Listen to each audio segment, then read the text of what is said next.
Yeah. So, Jake, how did that shrimp, French fry, and coleslaw platter treat you? Oh, man. I'm still feeling it, Derek. No, I showed you the photo yesterday. I might have to send it to Laura to put the grainy, really dark photo while driving Did you home. go to Rutter's and have shrimp and coleslaw? I did not Stop actually do that, but I drove by I was kind of Rutter's hoping that you did, I like drove a by challenge. Rutter's like 5 times because it was on the way between where I was staying in Hershey and Hershey. Plus, there's also a million other Wait, Rutter's. did you bring back chocolate? I have one piece of chocolate that I accidentally meant to give to my cousin's kid and forgot Wait. to. It was in my backpack. Hold on. Okay. Everyone who's watching the show or even listening is just going to be like, what the heck? And Laura's running behind the set, and she's running out the door. She just did a heel kick. She's asking for chocolate bars. If she brings chocolate in here, I'm eating it. I'm telling you right now. I'm not going to stop you. I am Butler Eagle sports writer Derek Pida, and here with me today are fellow sports writer Brendan Howe and Eagle sports editor Jake Murda Adams. This is season 2 of the Alter Eagles Eye on Sports.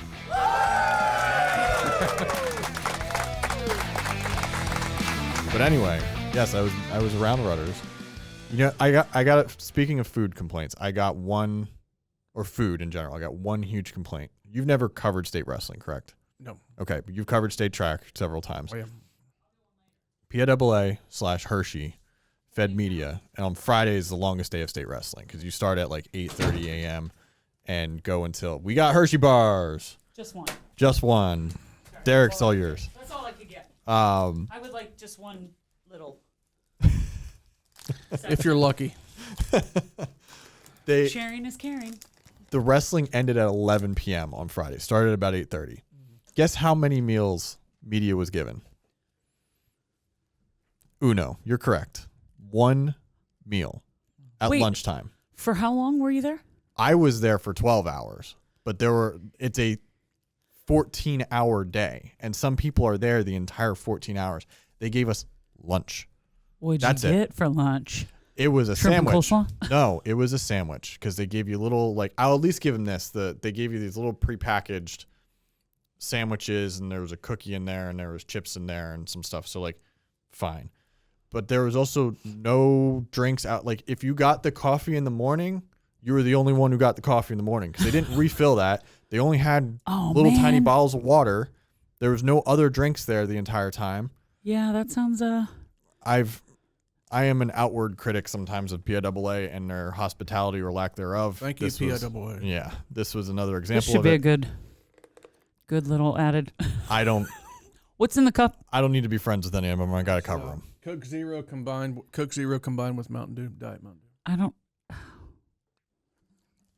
Generally speaking, I just find it appropriate that the people working to provide coverage of the thing that pays their bills just get fed a little bit. Journalists don't need much. If we're going to be there all day, though, give us enough so we don't pass out on the floor. Yeah, that would be a good way of supporting. The cookie was good. I'll give them that. Thanks for the cookie. At state track, speaking of state coverage, they've had some bad food there. They always have like a big thing of donuts in the morning, but then that's it. So if you want something to eat at like 1 in the afternoon, unless you bring something yourself, which is an option. Which, yeah, they don't stop you, at least. There's a concession stand, but it is, 50 people deep with fans. Yeah. So I have tried to keep my eye on the concession stand when we get to like early afternoon and say, okay, how many people are in there? There's every once in a while there will only be like 10 or 12 people in line, and I'll go spend, $12 on French fries and a Coke. Yeah. Well, what would be easy enough for these events is if they reached out to like food trucks, right? Oh, yeah. Even that in itself, because those businesses want that. They can't do it at Hershey Giant Center because it's on Hershey Park property. That is all them. So that's not going to happen. And it's Slippery Rock hosts state track and field, which Shippensburg. Why do I always get them mixed up? But Shippensburg. Yeah, it's definitely on the way, the other way. Yeah, it's not close at all. I just remember Shippensburg because I went there a lot. He corrected me so many times my first few months of it's Slippery Rock, and I think he was about ready to throw a pencil at my head. You could do it now. A pencil. Didn't you ever watch Looney Tunes? I thought about this driving back on Sunday, actually. You've been covering state track for how many years now? Actually, the first time I covered state track wasn't until 2018. 2018? Okay. But then I covered it 18, 21, 22, 23, 24, 25. So 6 times in the last 5 years. So six times including the last 5 years. This dawned on me. You and I have crossed paths before and don't know it. Because I was there in 2018, and my last day at Carlisle was the last day of state track in 21. I got in my car the next morning and drove to Madison to start my new job. Do you think you guys gave each other like dirty looks? You're like, rival. Oh, he probably... Stay away from me, you son of a... If this show doesn't give it away, like I'm not gonna say anything that's surprising to people who know us. Derek, I probably never would have noticed because he kind of is just quiet, goes about his business. Me, I'm like loud and obnoxious and all over the place. I like your shirt today, by the way. Thank I wanted you. to tell you that. Thank you. I like your haircut.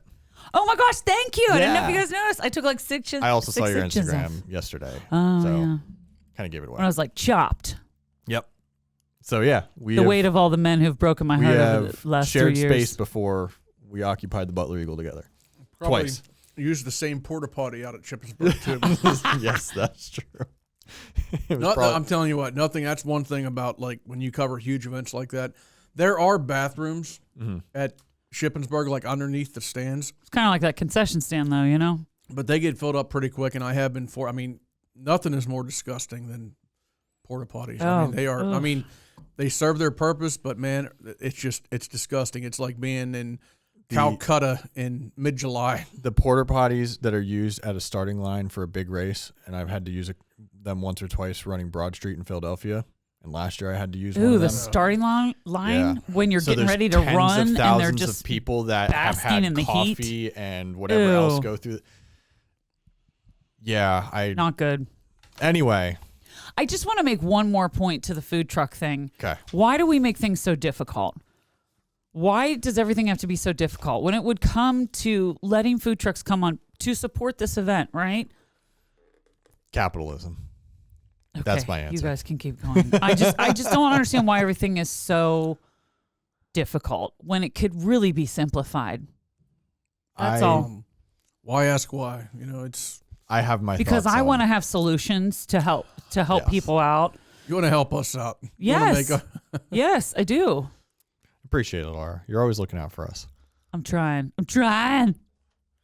State wrestling at the high school level is now over, wrapping up with the state championships last week at the Giant Center in Hershey, and our man Jake was on the scene, and he's got some stories for us.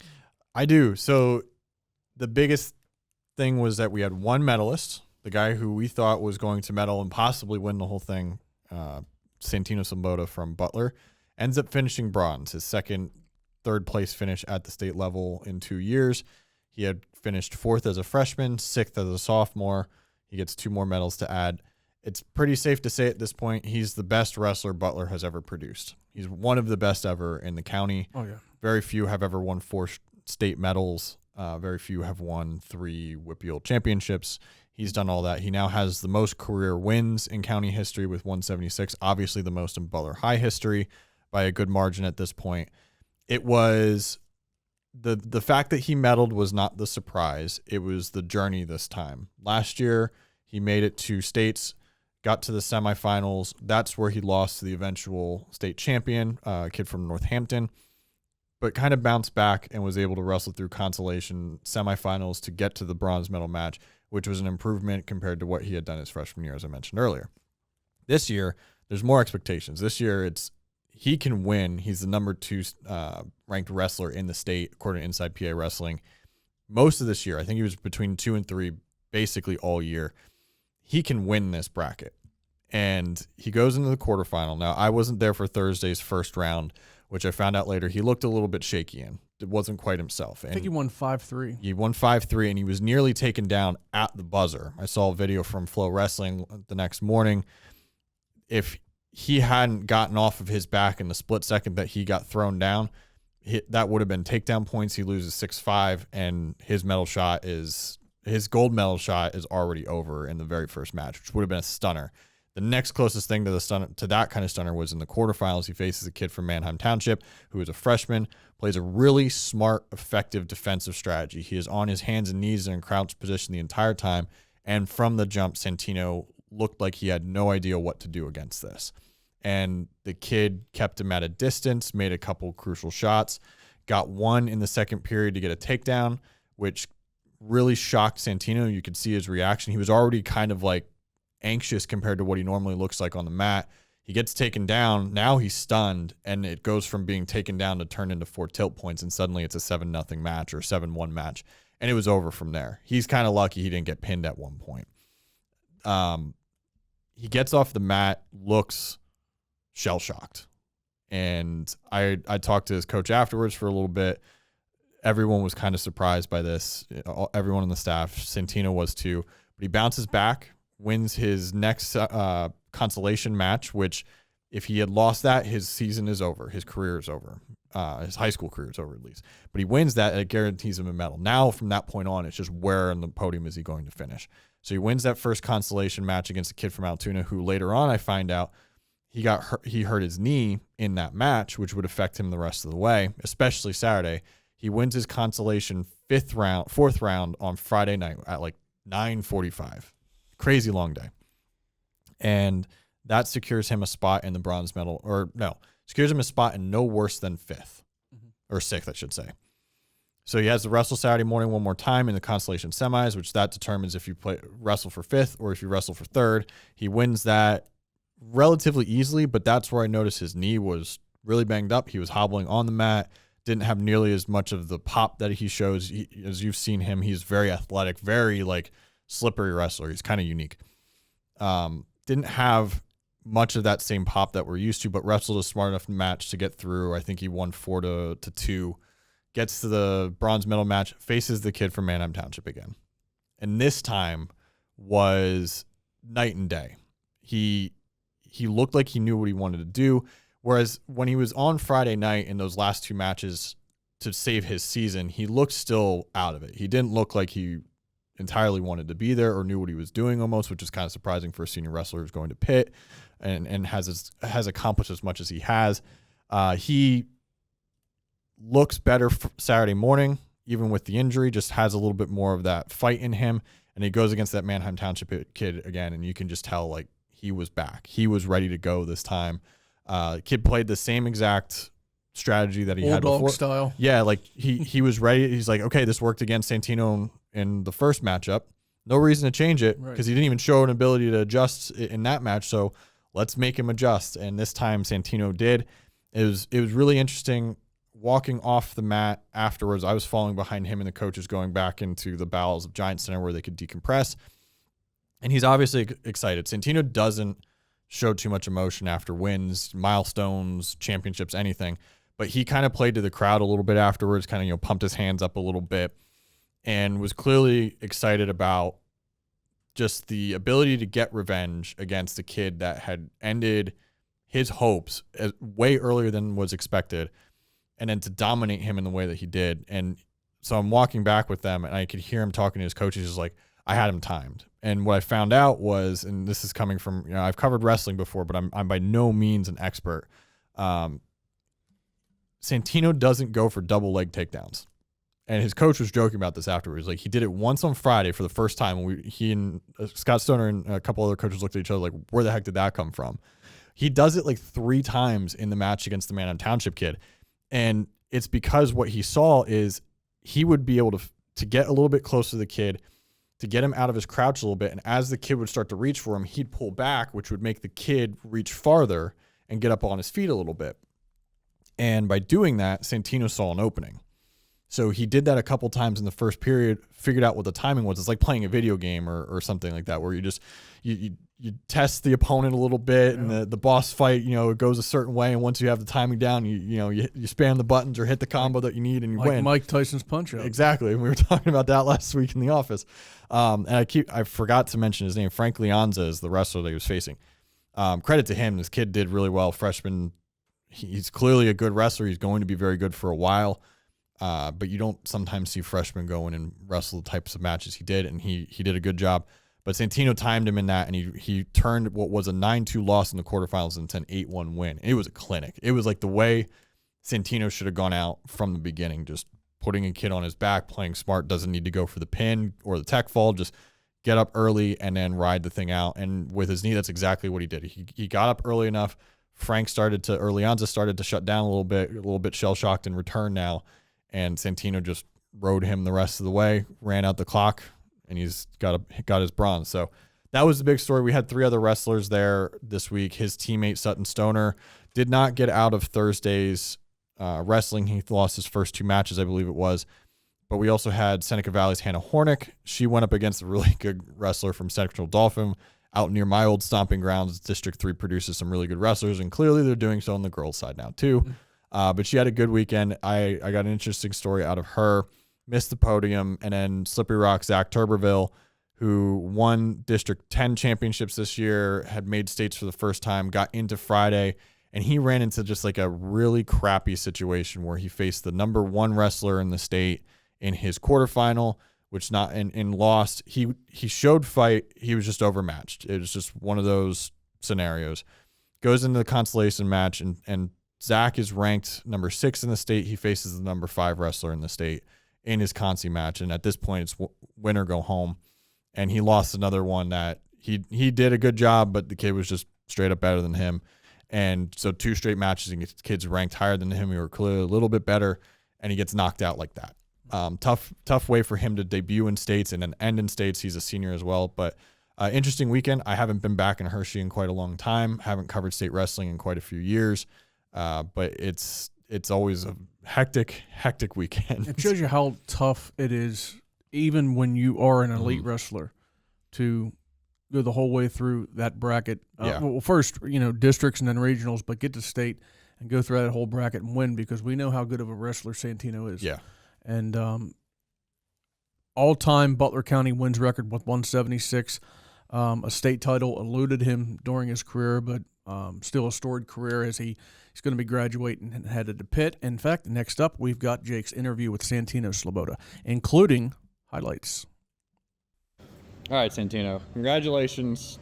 Bronze for the 2nd time in a row, 4-time state medalist, 176 career wins. 3-time district champion. The accolades kind of pile up from there. So what's the thought process right now? What's going through your head in the few minutes since you capped off your career? Yeah, I was really happy after that one. I mean, that was probably my favorite match in my career, just because before the match, I really didn't care what was going on. I just kind of try to have some fun with it and let it fly out there. And I think I was actually smiling after the first period a little bit, so it was good. I was really happy to get that one. What is your proudest achievement that you can think of with your high school career? I'd probably have to say coming back the last 2 years for 3rd. I mean, you lose in the quarters and your emotions are all over the place. You're wrestling at 11 o'clock at night, consi quarters. So, and they're all tough kids on the backside. So it's just fighting back and doing that. It's way harder than going through a championship bracket. So doing that 2 years in a row is really big. And then this year, getting that one back after losing the quarters 9-2 and getting that back 8-1, that one meant a lot as well. We were talking after the Conti semi this morning. You were just like, I'm not really sure what I think about this bronze match. And you had talked about maybe even injury defaulting before the day even started. So what flipped between 9:45 and 11:45? Yeah, I mean, I know it's really cliche to say, but I think my coaches, they're better than anybody in the world. I mean, Caudell, Evanoff, they're all talking to me. Stone, they're all talking to me. Even Powell always tells me the story about this guy with one arm who was climbing the Grand Canyon. So he's kind of comparing it that he rests on one leg. But they're all telling me just go out there, let it fly. I mean, you have nothing to lose. It's your senior year, last matches. So Blake taped it up for me and then got out there and got it done. And yeah, so it was rough. I mean, I didn't even warm up for any of my matches really today. So. Take me through the plan for today against the same kid you lost to in the quarterfinals. It was a completely different matchup today. You win 8-1. You were more aggressive with it. You were dancing around a little bit more, basically, is how I can describe it. Got him up off his feet, got a couple shots in. Walk us through what the game plan was and how you executed. Yeah, so that kid's a tough kid to game plan because he wrestles really conservative, and then when he's going to go, he's really good at what he does. So it's kind of just not playing into what he wants you to do and trying to make it your own match. So, whether it's putting my hand in his face 100 times or just getting to my shots. I mean, I didn't really try to game plan it too much because, like, you do that and you worry about what the other kid's going to do, not what you're going to do. So I try to do that, just wrestle my own match, and then just let it fly out there. Talking to you and talking to Coach Stoner the last couple of days, it was a lot about resilience. And you mentioned it here a minute ago, just trying to bounce back from that quarterfinals. What's the lesson you taught yourself today and over the last 36 hours even? What shoes you might? Jay, it's really that I could do anything that I put my mind to. It's like, if you want to, get down on yourself and let your emotions take control, you're gonna not even place. You're gonna get seventh. I did that my sophomore year. I lost in the semis in a heartbreaker, and then I couldn't get my emotions back in check and lost 2 in a row. So that was really rough. I mean, it's hard, but you gotta swallow the pill and just keep going. The smile that you had, trying to pump up the crowd there. You got a Butler contingent there, but it's a huge crowd of hundreds of parents and everything. You're not the most demonstrative usually after your win. So where did that come from? Why? I don't know. I don't really usually celebrate after one of my matches because it's kind of like I'm going out and doing what I'm supposed to do. But like that kid beat me earlier this week or 2 days ago. So I guess that was yesterday actually. So yeah, that one meant a lot. I mean, getting a match that a lot of people thought I probably was just gonna lose. So yeah, that one really got me excited. All right. Any final thoughts just on today or your career or the season, anything? Yeah, I mean, I can't thank my coaches enough. I know everybody says that, but really these guys are awesome. Stoner, Claudel, Evanoff, Powell. I couldn't do without any of them. I mean, I'd be in the room every day talking to Powell or Evanoff or Blake for an hour after practice. So I couldn't do it without any of these guys. All right. Well, congratulations, Santino. Thank you. Hey, Jake. Hey, Derek. Do you know what would be really cool? No, I don't. If people would like and subscribe to our podcast. Oh, that's a good idea. That is cool. We want feedback. We want people to let us know how we're doing. Yes, so we need people to go to Spotify, Apple Podcasts, YouTube, wherever on the internet you listen to us. Like, subscribe, rate, review Alter Eagles Eye on Sports. Give us your feedback. Let people know that you're watching us. Share us out on your favorite social media feeds too, so that way we can get out there and talk to more of you in Butler County and beyond about all of our favorite sports here that we cover, and a little bit of Steelers and maybe some Eagles. Oh, cut out that last part, please. No one like that? What about the Phillies? It's baseball season. Tough crowd. Actually, this time of the year in Pittsburgh, it's probably the Flyers that would get the most. Well, they're not doing a very good job of that right now. Neither one of those hockey teams is. Malkin's suspended. He's game 2 now is going to be of that suspension. Game 3. Yeah, but it's baseball season. It's around the corner. So Brendan, the ghost, is not here, and you friendly or not? Casper the friendly ghost. Brendan the friendly. Yeah, I got Okay. you. He's kind of like middle of the road. Okay. Sometimes I could leave him or take him, but anyway, the question for you is, you're the trivia answerer this week. Okay. Brendan's not here. Before Donovan McNabb, who was Philadelphia's all-time passing yardage leader? Passing yardage leader. McNabb is head and shoulders above everybody now, Mhm. but this is before him. Can I ask one hint, and I'll keep it vague enough that it won't be too specific? Is this before or after 1980? Would this player have played before or after 1980? He played after. After. Okay. All right. I think I will be able to come up with an answer when we are ready. So it's time for the Beyond Butler section of the podcast, where we talk about something outside of Butler County, whether it be college or pro.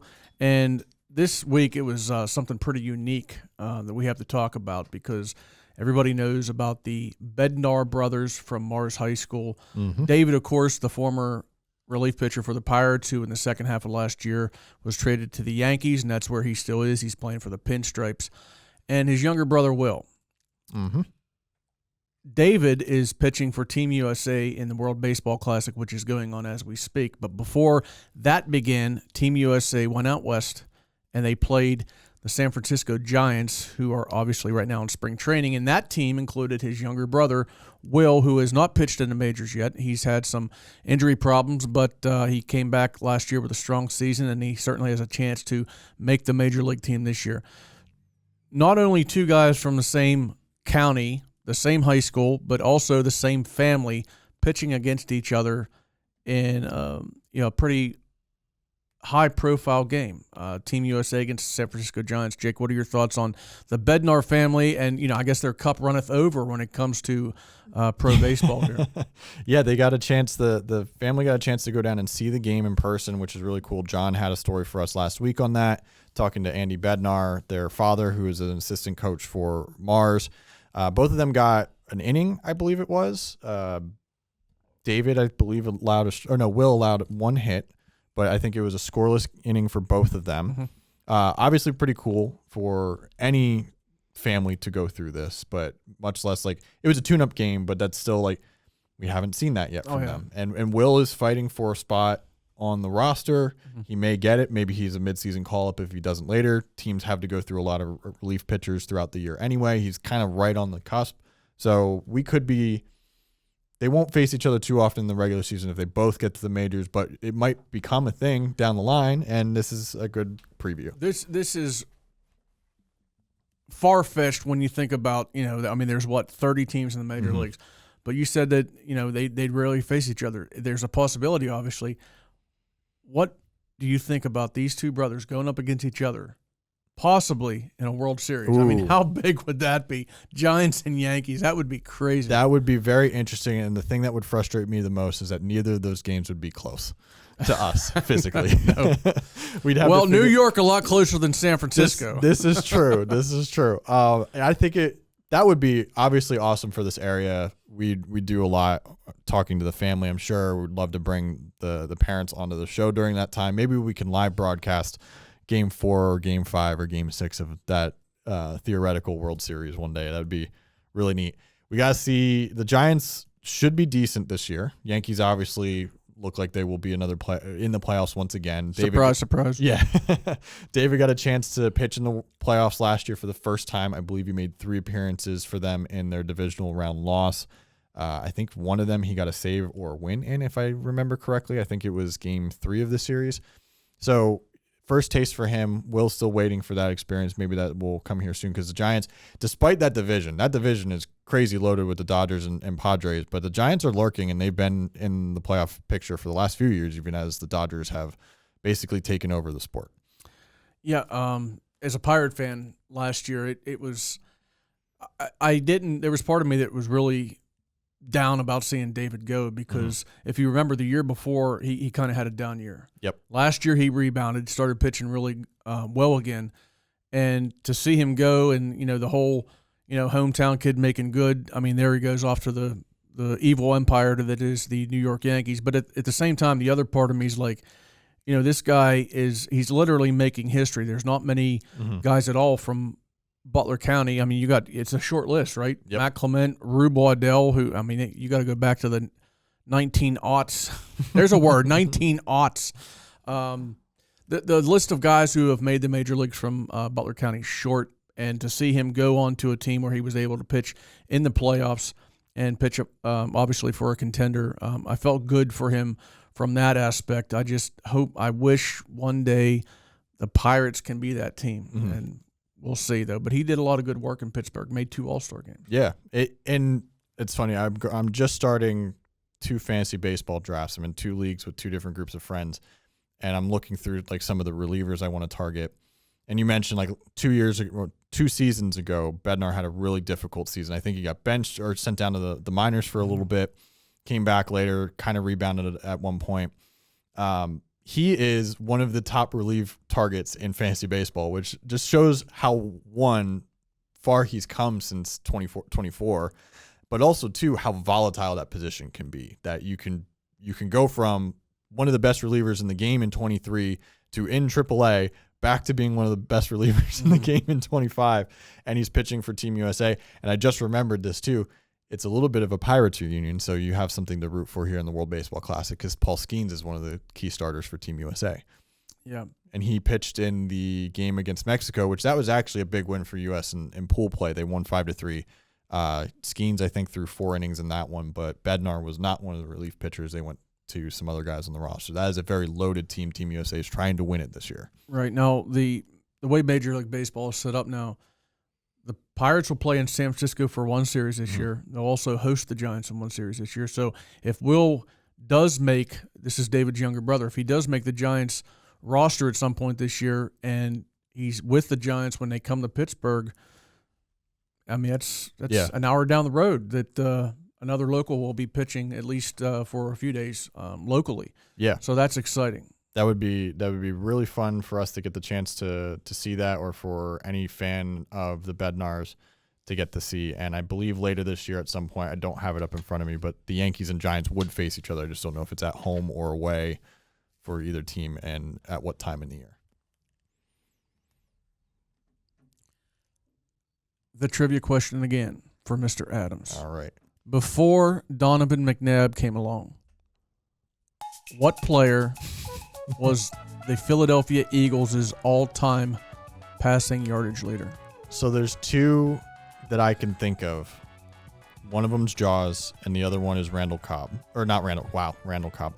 Randall Cunningham. I am going to pick Cunningham. And you would be wrong. Cunningham ended up with 22,000 and change. Jaworski was 26,000 and change. 26. Okay. Yep. Obviously, if you count all-purpose yards and punting, Cunningham would win by a landslide. Cunningham was, I mean, you look at his career, he had like 3 or 4 seasons where the stats just like, oh my God. He won. There was a year where he had 34 touchdown passes, 10 interceptions. Now, this is back when throwing interceptions was a lot easier than it is today. And he also had 942 rushing yards that year, and probably 9-10 rushing touchdowns. Legitimately ahead of his time. Oh, he was incredible. I wouldn't say Hall of Fame just because he didn't do it long enough, but for like a 3-4 year period there, he was great. He also, in 1991, which was the year after he put up those great stats, he got hurt in the first game of the year against Green Bay for the year. He was done for the year at that point. And he came back and had a decent career after that, but he was never quite the same as is often the case when you're talking about a major knee injury. Yeah. Do you know what's the highlight I've seen the most of him growing up? Like, he played before I really watched Monday football. night against the Giants? No. Okay. The 91-yard punt that rolled on that Veteran Stadium turf for 40 yards in the wind. I don't think that's the longest punt in NFL history, but it's there. It's close. I don't know about NFL history, but I do know that there was a punter for the New York Jets named Steve O'Neill back in the AFL days, late 60s, and he had a 98-yard punt against the Denver Broncos. I believe that game was at I don't think they played at Mile High yet. Whatever stadium the Broncos were playing in 1969, Steve O'Neill for the Jets had a 98-yard. That is crazy that you got the year down, because that is the record. I had to pull it up while you were talking, and yeah, he has the record for the longest punt. Is it crazy though? Is it? Because I actually don't think it's crazy that he knew that. It's one of those where I'm not shocked, but it's always surprising when he pulls these nuggets out. And especially because that's not his strength is Steelers, and football is secondary too. So it obviously falls in that second bucket. But you'd tell me something from the 1967 Steelers, I'm gonna be like, yeah, of course he does. But 1969 punting record for the Jets. Yeah, for the Jets. I'd be a little bit more surprised. Derek has proven anything to us, it's his consistency in his knowledge of all things sports. All I had to do was get that dope Brendan out of here, because I was 3-11 with him. Get him out of here, and I'm okay. I think I'm 0-2 this season in my relief pitching duties on Stump the Schwab. Well, you got me next week. You got a question for me next do. week. So we'll see how I do.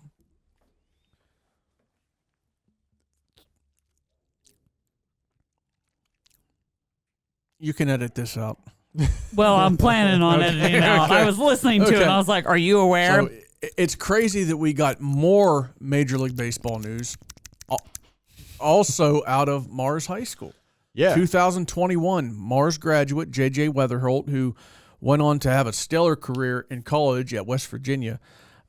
It seems like all the stars are aligning for him to make the St. Louis Cardinals opening day lineup. The Cardinals traded second baseman Brendan Donovan to Seattle over the winter, and that seems to have opened the door for JJ, who just seems primed to make a big splash in his MLB debut whenever that does come. I mean, he's hitting really well, and he's a great fielder, and it just seems like he's destined to be on the Cardinals roster at some point, Major League roster at some point this year. John is currently our Mars Pro Baseball beat reporter. He has this story as well. He was not able to talk to JJ. He was not available per Cardinals media because he's such a hot commodity right now in the media sphere, and they're prioritizing the national guys a little bit more than us. And we are not obviously in Scottsdale, I believe, is where they play, the Cardinals, for spring training. But this is a guy who played in Mars a couple years ago, along with Will, I believe, right? I don't think he played on the same team as David. No, actually, Will graduated in 18. So Okay. well, 18. I guess he would have been. JJ would have been a freshman when Will was a senior, and I don't know if JJ at that point was. I think he did because he started as a freshman for the Planets. Went to WVU where he started, I believe, all 4 years or all 3 years as well at shortstop. He was drafted as a shortstop, a very sweet swinging shortstop, as the baseball parlance would say. Basically considered 2 years ago the most surefire hitter in his draft class. He went number 3 overall, I believe it was. He's worked his way through the ranks pretty quickly. He's now on the cusp of being on the Major League roster on opening day, if not very shortly after. But as you mentioned, they made a trade to open up a spot at second base. There is some competition there, but it's the kind of competition that you see in baseball where it's like, hey, rookie, it's your chance to win this job, so don't screw it up. And he doesn't seem to be screwing it up right now. He's still hitting well over 300 in spring training at the moment, which as long as that translates and as long as he stays healthy for the next couple weeks, come March 28th, I believe is when opening day is, or 26th, he will be on the Cardinals starting roster.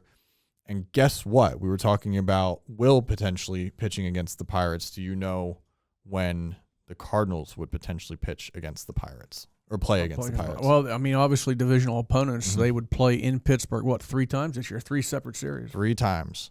You know when the first one's going to be? I do not. End of April. Oh, really? 4-game series. Wow. Yep. So we will have to be watching out for that one. But yeah, is that the same weekend as the draft? It's the same week as the draft, yes. Oh, boy. Yep, we got a busy one in Pittsburgh country. But yeah, John talked to Andy Bednar and Jason Thompson, I believe it was, from Mars, to talk a little bit about JJ and his rise through the ranks. And I was dropping fantasy knowledge here earlier. He's a target for me in the coming rounds. I need a second baseman. Part of the reason he's playing second base, they have a set guy at shortstop that they don't want to move. He's a little bit better, considered a little bit better defensively than JJ is. There was some speculation when he was drafted as could he stay at shortstop, being considered the hardest defensive position in the field. He hasn't proven that he can't, but the Cardinals have someone better, I believe, in Stephen Wynn, if I'm not mistaken. Mason Wynn. Yep. Who is a little bit better defensively, has a good enough bat to stay there. So they created the opening at second base to move JJ up to the big leagues here, hopefully this season. And yeah, there is some outside consideration that he could be an NL Rookie of the Year candidate. He is the number 2 or number 3 prospect in baseball, according to MLB.com. I'm pretty sure The Athletic and some of the other sites would have him right around that same spot. So he could be the best coming out, one of the next phenoms that we'll have in baseball. It's really cool to see local guys. I mean, I can't say I specifically remember any one moment for JJ at Mars playing baseball like I do David. I remember several things about David specifically, but let's face it, high school baseball players that really excel, I mean, yeah, that's great, but they're all over the place. Every county in the region, most high schools have a guy that kind of really stands out. But to see this kid not only stand out in high school, but go on to stand out at WVU, which I believe he was a 400 career hitter down there with the Mountaineers. Yep. Get drafted, and now he's on the cusp of a major league career. It looks like it's going to happen for him. It's really cool to see that journey for local guys. And I think there was a comment too that's in John's story of just, and you probably can attest to this a little bit. You probably watched him and didn't think, oh, that's a future major leaguer. No, I mean, you could recognize at the time that he was absolutely a great high school player. But to be honest with you, I thought the same thing about David Bednar. Yeah. When David was pitching, he graduated in 2013. I thought, yeah, this guy's a really good high school player. He has a chance to go on and have a really good college career. But major leagues, no. At the same time, I'm not a scout, obviously, but I didn't look at any of those guys and say, yeah, this guy's got a major league career in his future. This is a quote from Thompson near the end of John's story. Everyone considers Western PA to be about football, all about football, but there's been a Whippeal baseball player selected high in the draft in each of the past 7 years. JJ's ascension is no surprise to me. High praise. There you go. Yep. All right.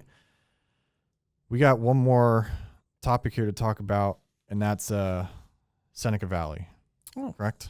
Absolutely. Yeah, Seneca Valley boys basketball made the state playoffs. They lost this past weekend to Red Lion out near your old neck of the woods, not far. Yep. Seneca Valley, their season over, obviously, but they got to the state playoffs for the first time since 2013. What are your thoughts on the Raiders and the 25-26 Fighting Trosts, as I like to call them? Fighting Trosts.